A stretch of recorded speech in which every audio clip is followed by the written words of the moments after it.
would like to take the opportunity to welcome everybody today. It's Tuesday, it's 12 o'clock. It's not crackerjack time, but it's 12 o'clock. And we are here today. And thank you very much for accepting the invitations to this Blended Stories webinar, which is entitled Content Strategy. We discussed content strategy, and it's a major critical part of any way of a strategy in a business going forward. So we've got some great guest speakers ready to talk to that today from two different perspectives. So hopefully we can give you a balanced view. The session today is 45 minutes in duration. Our guest pieces are Sasha from a business called RTS Group and Brant from Skillstown. So it's a very much an international webinar today. So I do thank Brant obviously coming in today to join us from the Netherlands. So thank you so much for that. As I was just talking to Barbara, this session is about obviously us getting together. The biggest and most powerful thing that we have is a voice. So today's session is about us, three of us, four of us all sitting around, around the fire having a chat. But obviously, I really want to encourage your participation. So if you're not familiar with Zoom, there's a chat facility. So if you have any questions throughout the session, good, positive, observational, reflective, some lessons you've learned as well, because I think that's really important, please use the chat facility. And Jan, obviously, will and myself will monitor that, and then hopefully we can bring that question to life for you, because that's really important. So let's actually kick this off, and I would like to perhaps give an introduction today to Jan, first of all, who's the actual sponsor for the Blended Stories and very much the content strategy today. So Jan, could I perhaps pass the mic to yourself?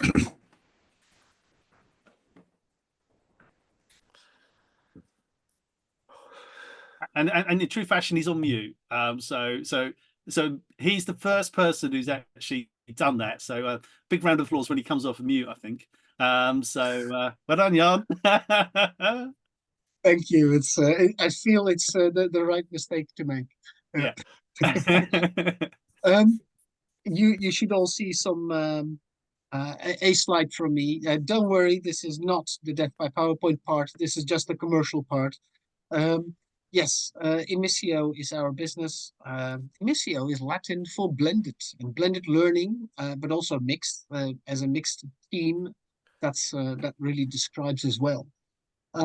What we do is we help training providers make more impact, and how that really translates is in the way of helping with quality of training and quantity of learners. So blended online training courses or transformation of your courses, creating that, designing that, more personalization within it, some technology helping that. What we do a lot of is blended, personalized, social learning, immersive, but also when I say everywhere, that really goes about whether you use an app to deliver that, whether you use Classroom to deliver that, Zoom sessions, all kinds of ways to deliver your training. And measuring that impact, that's an important part of it. What do we do? Well, we use platforms, content, and all kinds of consultancy and services to help you with that. We like an evidence-based approach, and that is the research part on the left-hand side, and then sharing that research with the community. And that's what we're doing in these sessions. So what is research? Well, for example, that could be the research that we do together with the University of Oxford, the case studies that we do with our customers, and collecting evidence, really. It's not more complicated than that. But also then sharing that out. And that sharing out is really the webinars that we do every month, like this one, Blended Stories, but also the conference that we do. We do the Business of Training conference. The next one is on 17 October in London. You'll start seeing some news about that. And that is what we do. We also make impact. How do we measure that? We've had well over 1.5 million learner licenses bought by our customers. Our customers probably added about 14, just a little bit more now, 40 million pounds to their revenue. And some of our customers also win awards. We've had 3 customers now that won awards. The last one was last year, Learning Technologies Awards for blended learning. So we also measure impact. But it's not all about technology. Training is a people business, and working with training providers, that really proves that. And technology is used for scaling, consistency, and personalization. It's good for that, but it's still a people business. I'll leave it at that. Thank you. Yeah, that's perfect, Jan, and thank you so much, obviously, for that insight to Emissio. So really, to start this off, I thought I was on LinkedIn, and obviously the event was obviously put on there, and straight away had an AI prompt. Basically, what is this webinar about? And I'm thinking, well, hang on a second. I think it's people first rather than the technology leading this. But it was quite interesting. Some of the comments that AI from LinkedIn was sort of giving me my prompts today. I'm going to ignore those, but it is very much about that whole trend analysis, staying relevant, and leveraging technology. But I do believe that, at the utmost of this, we really got to think about it from this is actually quite a critical but an extensive subject that we're going to try and tackle today in the time that we have available to ourselves. But I also think it's good sometimes not to have some preconceptions to what we're actually going to be discussing about. So what I want you to really think about this, I want to take you to a different place before we go really into this. So if you look at your business, you may have some form of burning like innovation, whether that's a service or product that you want to bring to market.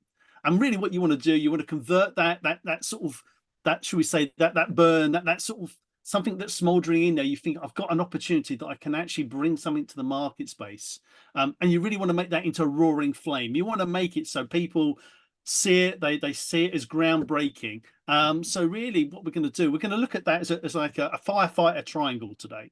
So you probably think, Paul, where are we going with this now? What's this firefighter triangle that you're talking about? Well, what it is in firefighting terms, we want this to make it a sustainable burn for you. And there's 3 elements that to bake it so you've got the right mix, a perfect blend, as Jan was talking about. So in a firefighting term, we need the fuel. Okay, the fuel basically is you. You're the entrepreneur. You're the business leader. You're the CEO.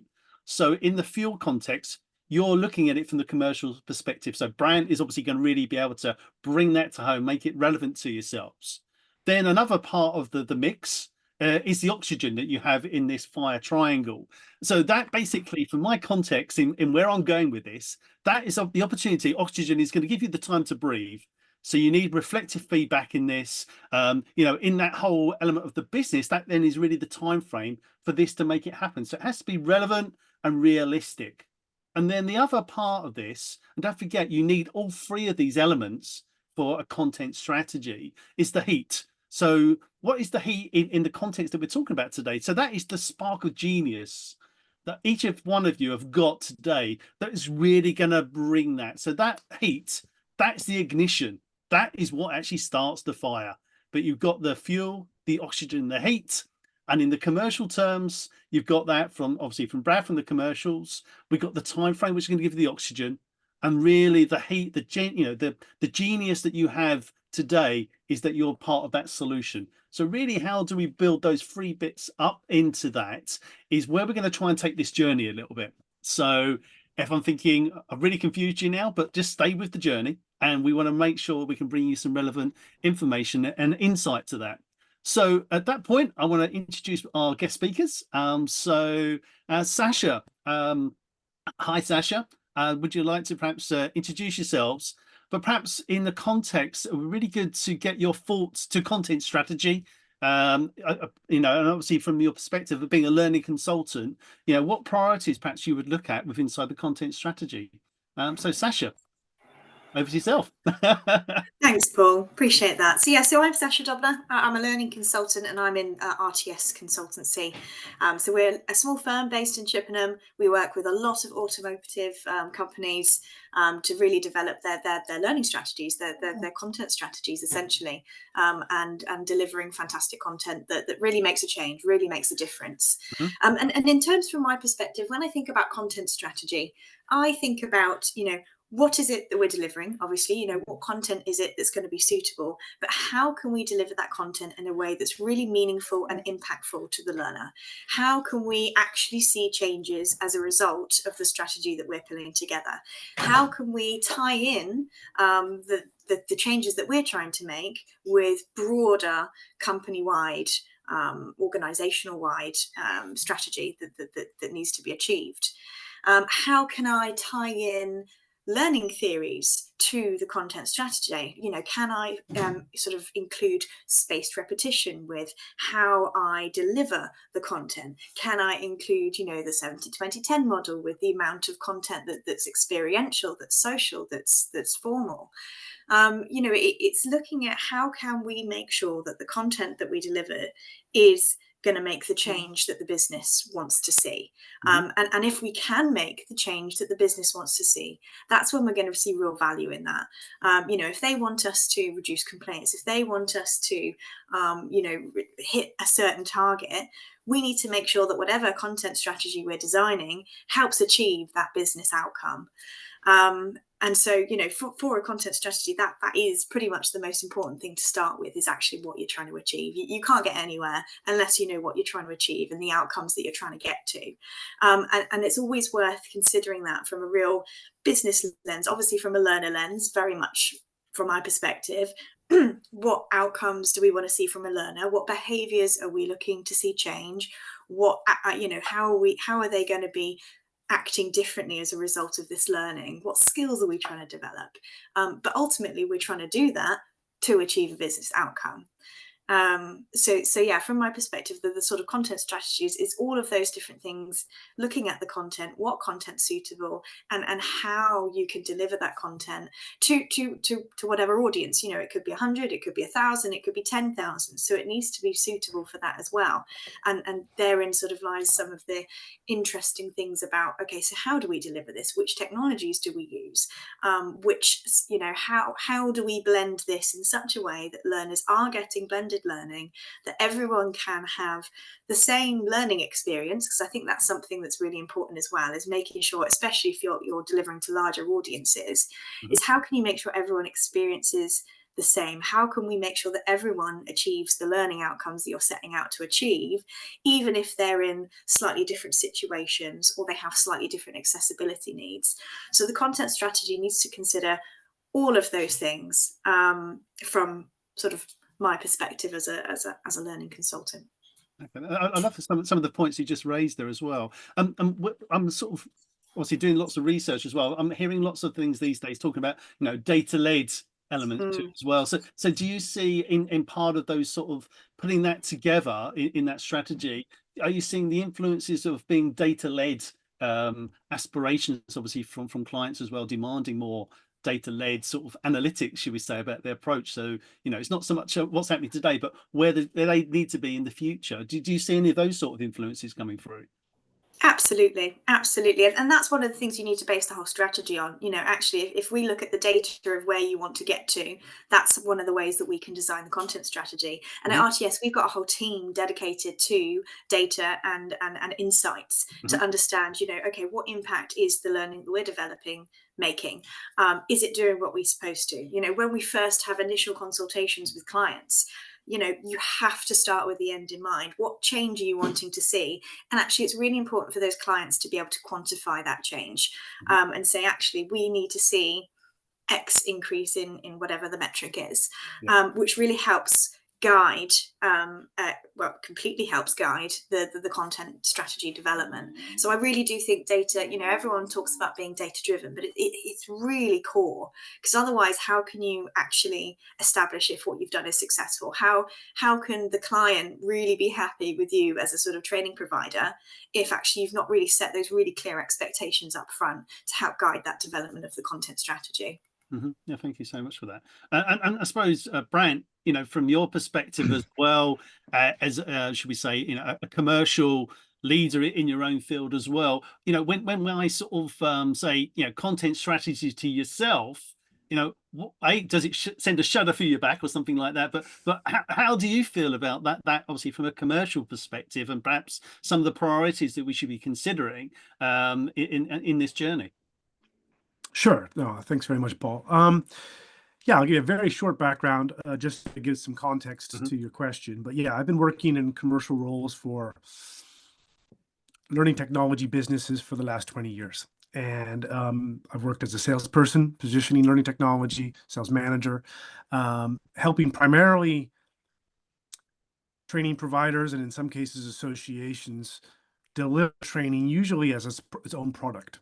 So with that experience and perspective, I think I look at the content strategy from two sides. Certainly, I agree wholeheartedly with Sasha's response.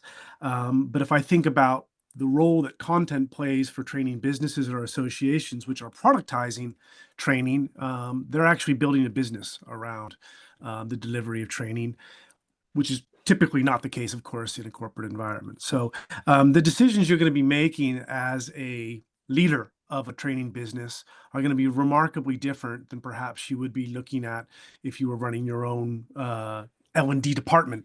I think you're looking at the competition, what's going to make you unique, the economics behind the decisions you'll make in terms of technology you'll need as a business to support that content delivery, the skills and resources you're going to need to consider either bringing in or outsourcing to develop content. So these are a lot of different perspectives you're going to look at content strategy from. I think first and foremost, however, you need to have a vision around what it is that you're trying to deliver as an outcome. Learning outcomes should be an absolute driver if you're a training business as well. But it's not only about that required outcome, which is behavioral change or change in the individual, better performance as a worker, but it's also the appropriate experience. So those two components of your typical customer success framework, the required outcome is behavioral change, improved performance as an individual learner, but you also have that appropriate experience perspective. What is it that the learner wants to experience? Do they want to work in a social aspect? Do they want to work asymptomatic? You as a entrepreneur, do you have an idea in your mind what kind of experience you would like to deliver for your customers? And is that more of a service-driven approach, or is it more of an efficiency savings, a cost savings for your customers? So there's a lot of different perspectives to look at content because it really is tied directly in to a training business's business strategy, not only its own content strategy. Yeah. Okay. And would you say, I mean, I think one thing I was sort of picked up as well, you talked about vision, and sometimes vision is like, that's great vision, but you've got to take other people on that journey as well, haven't you? And I think, from the business metrics, from the commercial point of view, is to try and give them a window into your vision, and it's how you can actually tell that story to people as well. So yeah, I mean, obviously from a commercial perspective, and for our audience as well, I was just thinking, those business drivers that you talk about as well. Is there any particular business driver that, from your perspective, it sort of actually, I've heard something, that really picks me up. I can really focus on that. I'm just wondering, from a business driver point of view, what have you heard and you're thinking, actually, never heard that one. That's a really great one. I just wondered in your own experiences around different business drivers, just because I think we've got a very eclectic market space today that have joined us. I just wonder if you've had any interesting moments when you're looking at those business drivers. Well, having worked with training businesses for roughly 20 years, I do see a shift happening slowly over those 20 years. And I think we're going to encounter more dramatic shifts in the coming decade with AI, which we might talk about later. Sure. But, I think if you go back 20 or so odd years, the typical training business was focused on a specific niche. Oftentimes, the entrepreneurs that would start these businesses came from the other side of the fence, so to speak. So, they were a firefighter and now they train firefighters, that type of thinking.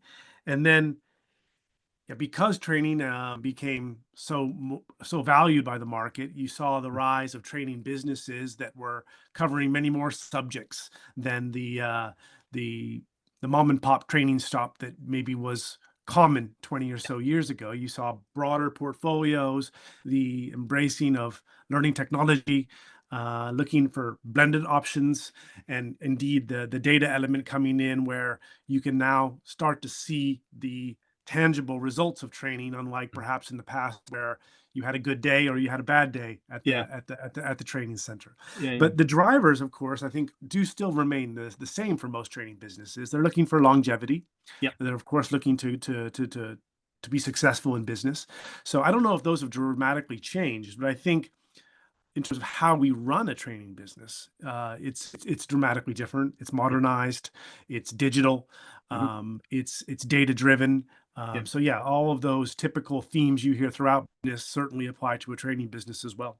Yeah. No, thank you so much for that insight. And I think it's great, as I said at the beginning, to have those two perspectives from yourself, Brant, and obviously from Sasha's, because it's also about having those practical applications, but also having that helicopter view down from a commercial perspective. I think that's really, really great sort of viewpoint. So thank you very much for that. But what I was also thinking about is, we were talking about, developing the content strategy and some of the challenges that you may have in that.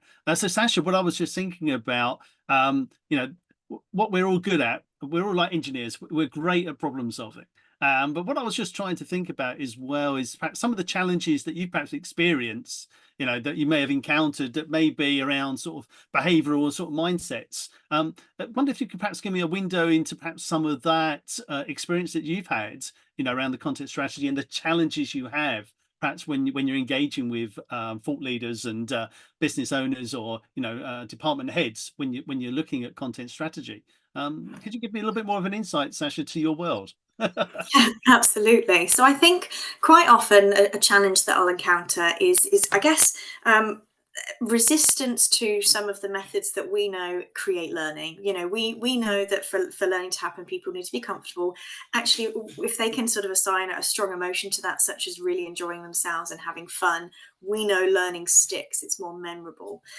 We know that they need time to have to experience, learning on the job, et cetera, et cetera. But still quite a lot of businesses and areas are sort of stuck in the e-learning world, death by PowerPoint type approach. And then obviously that's where our influencing skills come into play, to try and influence them to sort of approach things more differently.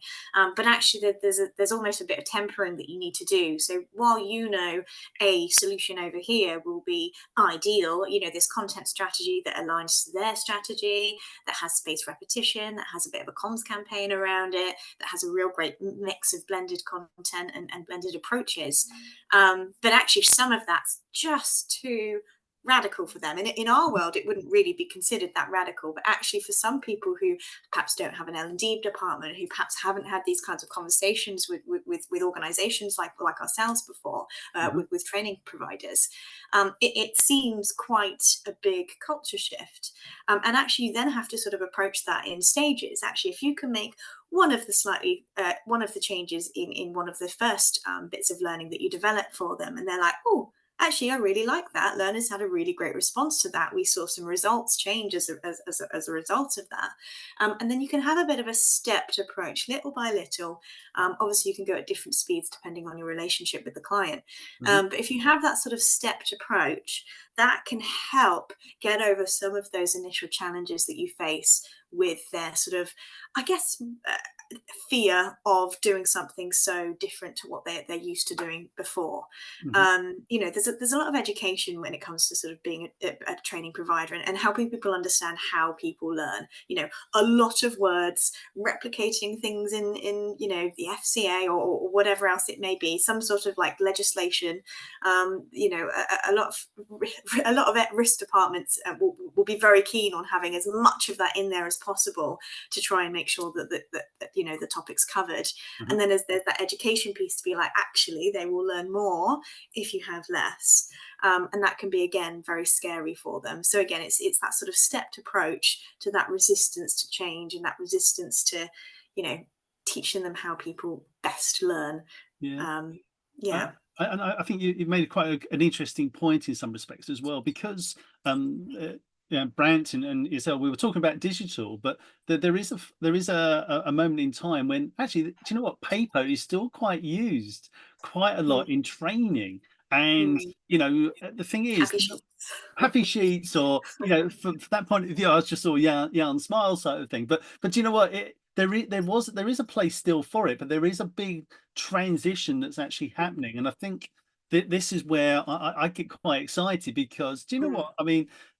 Having paper, it did a function, but the demands, the transformation of businesses and way that training providers are transcending into different areas. It's now saying, well, the value proposition's changing. Yeah, it was great to have a happy sheet. I mean, I've worked with associations where, do you know what, they've had a happy sheet or they've done feedback, but they haven't got the mechanisms to actually do anything with that feedback. So they've done a tick box application. I will get feedback from the delegates that have been on my program. Fantastic, great. What do you do with that?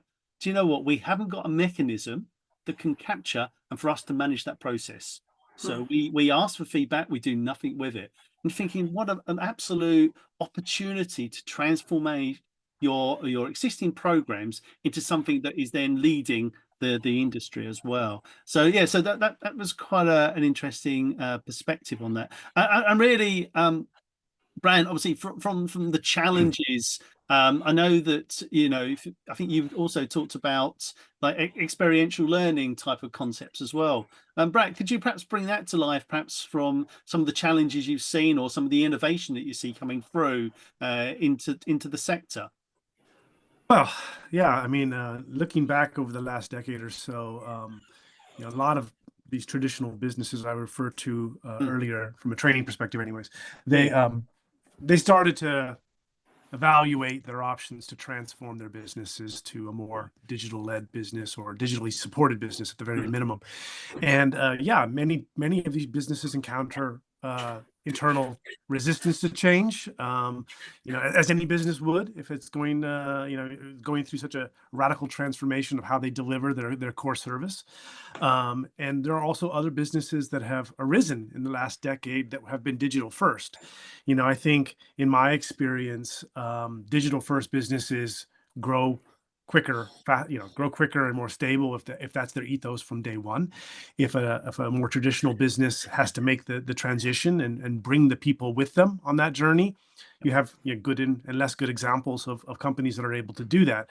But yeah, I mean, you know, the challenges to adopting new technologies, applying didactical models to new technologies with people perhaps who've not done this before, so they themselves need to become reskilled and find training of their own that's going to support that process of transformation.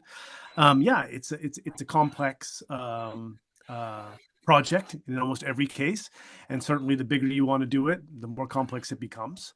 I do think, in terms of a recommendation, I think it's a one-way street. You know, I mean, we are going more and more digital. That's the world that we're now in, and we'll see more of it.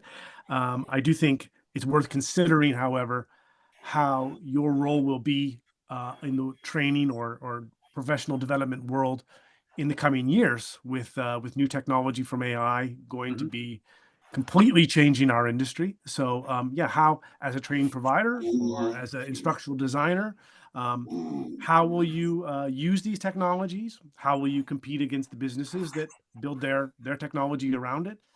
So yeah, there's a constant evaluation process and adjusting process that I think all businesses need to be very much aware of, and training businesses are simply no different. Yeah. So would you sort of saying there, Brant, as well, you know, the phrase of, you know, this is a disruptive technology coming to the market space. Watch out, it's coming. And really and I think, you know, part of if we look at us as being first responders to this situation that we're presented to, and you're looking at it from, do you know what, we need to future-proof the business as well. What I was sort of thinking about is, what is the disruptive influence you will see coming into the marketplace, the players, the technology. You know, I would be interested perhaps to get your sort of thoughts, really, where you see that competition, that disruptive influence going to come in and obviously impact businesses, you know, perhaps not today, but obviously definitely tomorrow. What have you seen, obviously, from your experiences and perhaps some of your research? Well, I would say that the landscape of learning technology will be dramatically different in 5 to 10 years. I don't think it's going to happen in 1 or 2 years. I think it'll take a little bit longer. But the technology that we're all now becoming somewhat familiar with, you know, the fascination we have with ChatGPT and all the other products that are built on generative AI.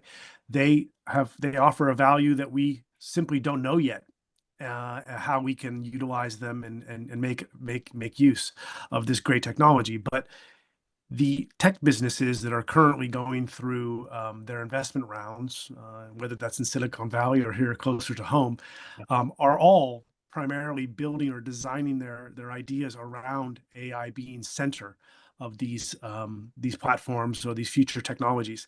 And I do think the legacy learning technology providers out there that are not completely pivoting towards AI are going to be up against a very competitive, overwhelming new set of competitors in the coming 5 to 10 years. So if we imagine a world where an individual can log on to a technology and ask for the best way to train them on a particular subject, and that platform has all sorts of data points to evaluate whether that's you as an individual, the businesses you work for, the role that you're in, what you already know about a subject, what other subjects you perhaps are an expert in, or perhaps you're weak in. If it knows all these things about you and can predict or generate a very personalized training program for you, I think that's something we don't really have any real grasp of yet, of how we would perhaps compete against it if we weren't the ones supplying it. I think it's going to raise a lot of questions, which I don't have current answers for, but I do know that those questions will be asked. And the earlier we have a standpoint, the better. I mean, I think my only desire is that somewhere along this journey, we remain humans. Yeah, I think that last statement, I think is so fundamental, because we talk about the digital world, but the fact is of that whole human interaction, using technology for scale, or the repetitive element to it, but then really valuing the opportunity to have that face to face, be it whether it's virtual or whatever it is, but really using the technology to perhaps do some of the prerequisite of that sort of career journey that I'm actually on, then great, that's a really good use. But like I say, I'm a believer in fighting that. Let's try and keep everything that we do human, very much. But like I say, with all these sort of challenges, Sasha, the fact of, yes, that there is something in the future that we need to consider, but ultimately, I suppose that this, we're not going to wait for that to come around. With this stuff that we can do now, that can obviously look at it within our content strategy that can deliver impact. I mean, what would you sort of say from that sort of that forward thinking approach that you have with customers, in their content strategy? Perhaps could you give me a bit more of an insight to that as well, please?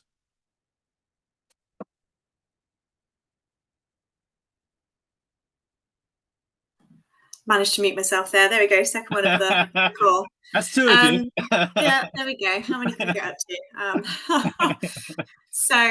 Yeah, no, absolutely. I think it's important that we acknowledge that that's coming. So although, like we said, we're not there yet, we don't have the answers, but that doesn't mean that we sort of ignore it until we get there. Not that we're saying that we would. There are ways that we can lean into AI within our content strategy. We need to consider how we can utilize and use AI as a wingman. Yes, it can be helpful. We shouldn't be afraid of it, because it can be helpful.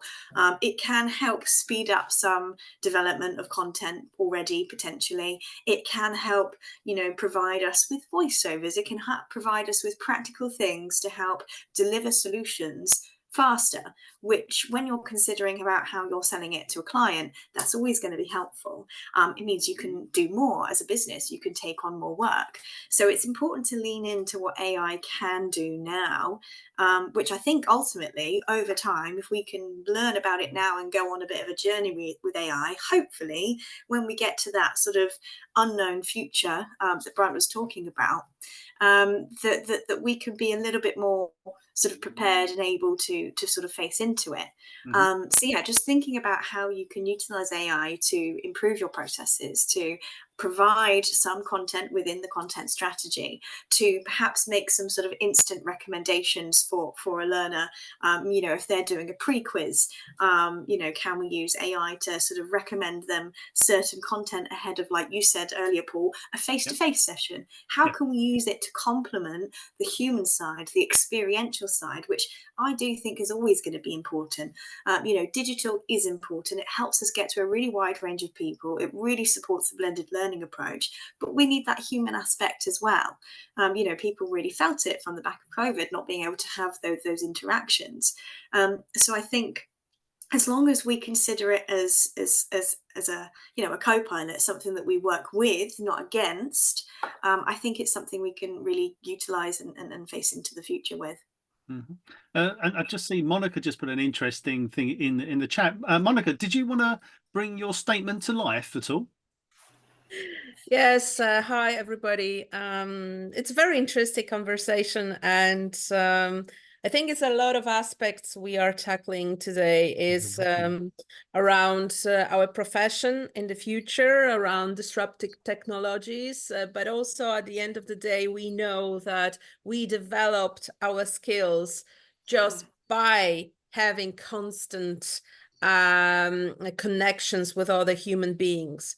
I am a trainer for the last 15 years. I've been business professional as well. And I see how different dynamics is in my in-class trainings versus online trainings, how people appreciate that we can talk to ourselves live and bring some valuable conversation, and people are willing to open up in class more than online conversations, and they really value that. AI will never replace that feeling that people have when even during the training we are building up community.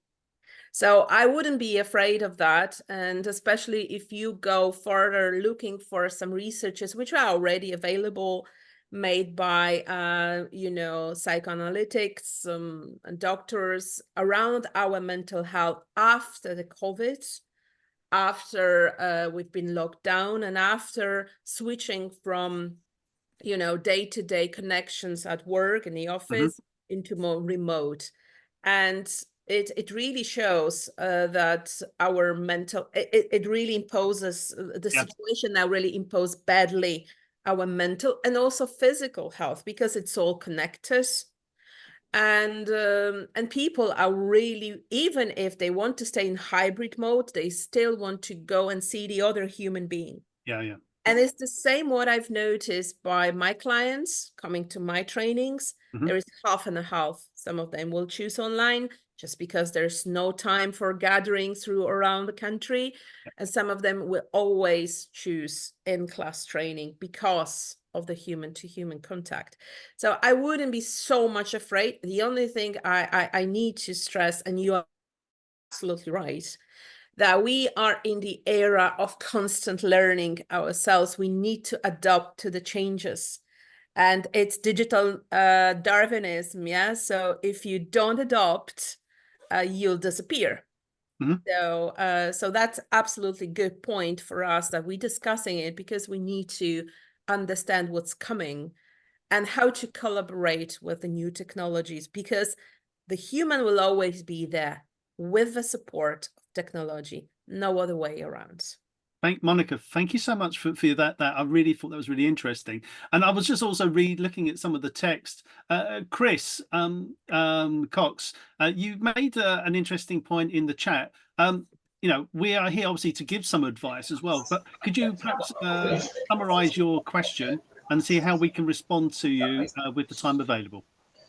Absolutely. It's really interesting to hear both Brant and Sasha talking through some of these different things. And these are the challenges that we've been facing as well. So we're a small, not-for-profit research business. We're full of highly technical and competent people. But we're seeing a massive gap in skills and knowledge in the low carbon transport space. And so we see it as part of our mission to help fill that, help bring people into the industry, upskill people as they move into the industry, that sort of thing. But we're not a training business.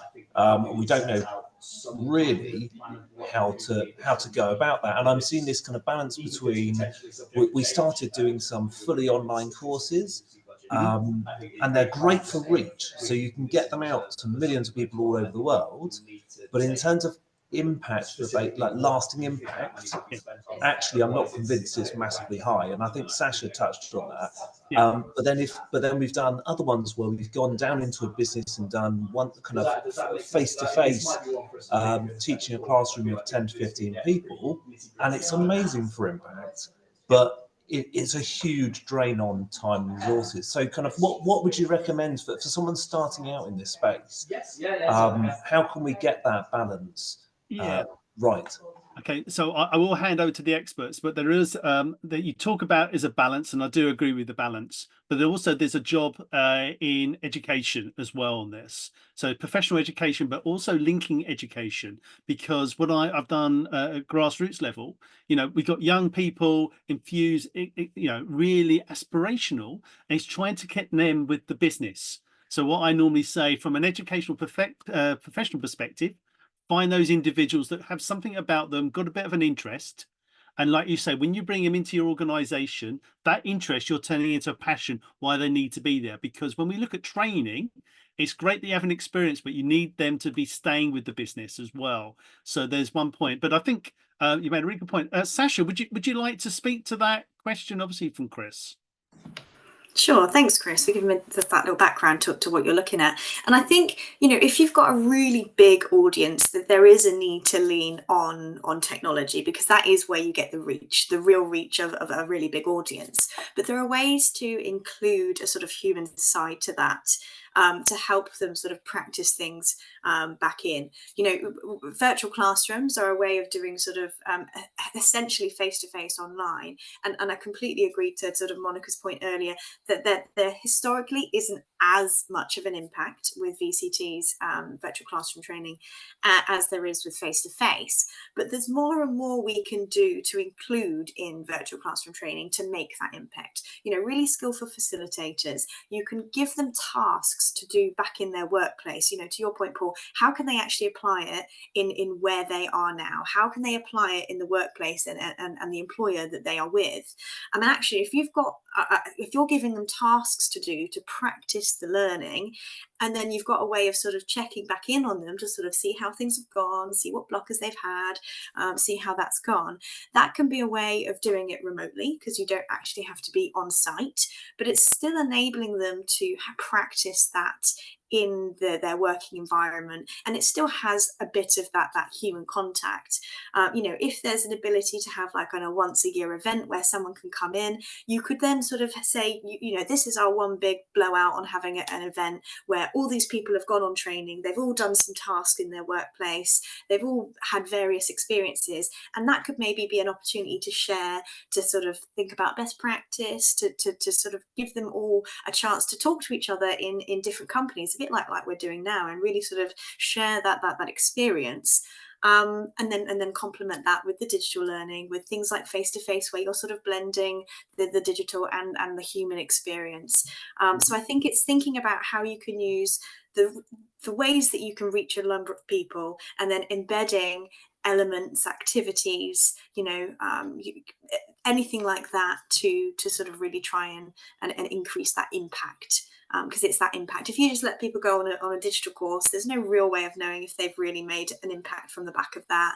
And it's difficult to really know, have they just clicked through a load of buttons? Have they actually done anything as a result of it? So it's thinking about, okay, so how can we find out that they've done something differently as a result of it? How can we sort of facilitate it from afar?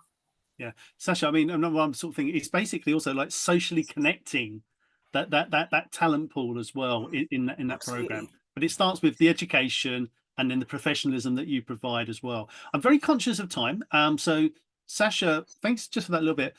Brant, could I just pass the mic back to yourself as perhaps a closing statement or a little bit of nugget of information you would like to leave us with today? Well, wow, that's a tough one. I can almost go anywhere with that question. I'll tie it back actually to Chris's question or his dilemma. You know, what to do at this stage of the business.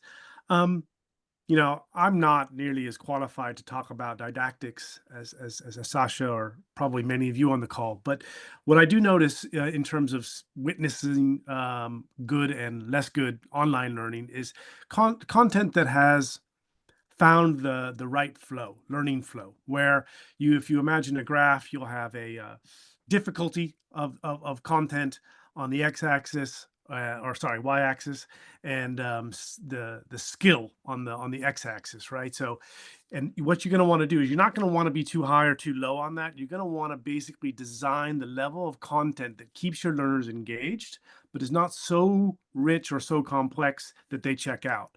And then the opposite of that also applies, where if you're delivering content, particularly online, that is too low of a level, you'll get disengaged learners. And I think all the other ingredients around creating the right blend, whether that's, you know, using a particular medium, video or social learning or things, those are all great to evaluate. Yep. But I think at its core is making sure that you hit that target point on learning flow so that people just simply progress naturally to the next topic. I think that's the art that we all have to find as people who are encouraging and involved in the learning process of any individual, is making sure that they're in that flow.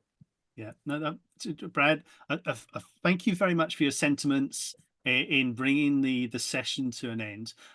So before I do that, Jan, I just want to pass the mic back to yourself as the sponsor today to say thank you very much for the session. Have you got any lasting comments there, Jan?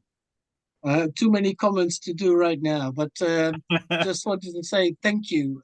Thank you, Paul, for hosting. Thank you, Brant and Sasha, for participating, and not only participating, but also leading the conversation.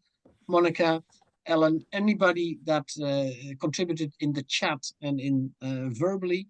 So great session. Thank you so much. Look forward to the next one, which is in May, and we'll keep you up to date of what that content will be. It will be how AI impacts training providers. Let's see more then. Good. Jan, thank you so much. I just want to wrap it up to say thank you, everybody, for the time. Your contributions. It's been an immense session. I've really enjoyed it. And I wish you a glorious remainder of the week and happy learning and even better training. Speak soon. Thank you so much. Thanks. Bye-bye. Bye.